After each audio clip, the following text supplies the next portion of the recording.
There were many people here with you. Are you still like under protection? Well, there are some volunteers from the Catalan police who decide to spend holidays or 3 days to protecting me from the first day. They spend their holidays coming here to Yes. come and protect you? Yes. Where are you living at present? Now I'm living in a Waterloo house. But if you want to win the fight, you know it's a bad idea to stay in Waterloo.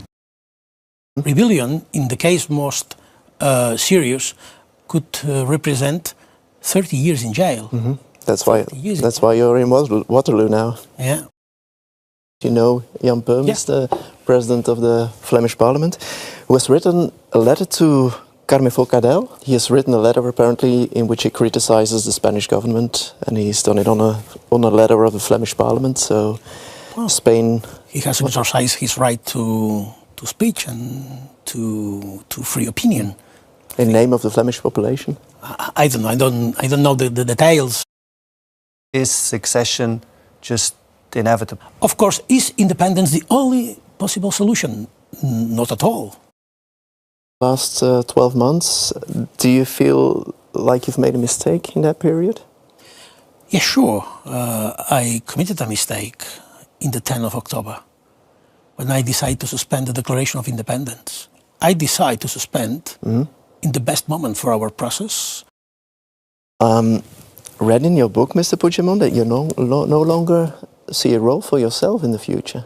Well, what do you mean? It's quite difficult for me to talk about the future. And why is that? Because I don't know what will going on next week. So you've written a book, the Catalan Crisis, an opportunity for Europe. Well, I tried to write a letter to the European people. Aren't the Spanish people the first that you have to convince? Well... What do you mean by an opportunity for Europe? Europe can have an opportunity to be more stronger. I'm sorry, Mr. Puigdemont, but they're not interested in your case. Are you sure? Well, they haven't reacted. Can we say today in Catalonia, compared to last year, nothing has changed?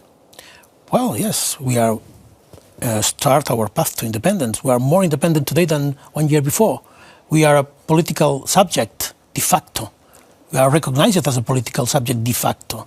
Of course, we are not... Madrid doesn't think so. We are 7 people in exile and 9 people in jail.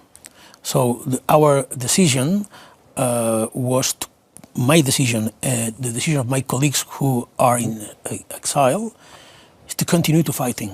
Do you still have impact from here on Madrid and what is happening there and the new Prime Minister? I can imagine it's a bit harder from here to do so. Well... And the fact that you left, because your colleagues are still in jail, do you feel that you've abandoned them, maybe? No. People in jail can't see their son.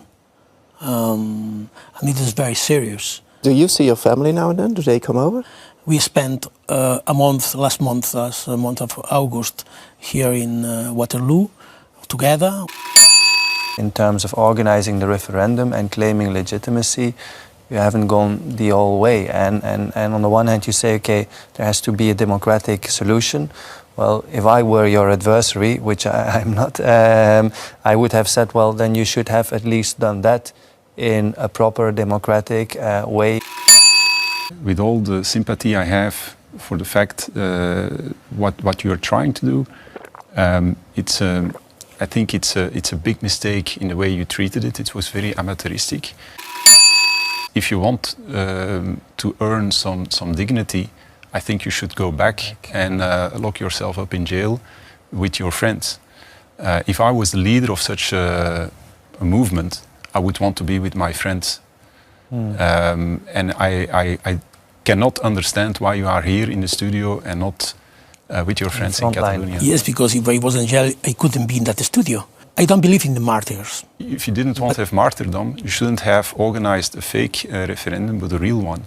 And then probably the outcome would have served at something. And now it was done in an amateuristic way, and then you lost a lot of credibility. And I think that's a bit a problem once you lose credibility for a case, you can't expect that the whole population is right behind you. So that's an issue. The referendum was not a fake. You should have organized a proper democratic referendum. Yeah.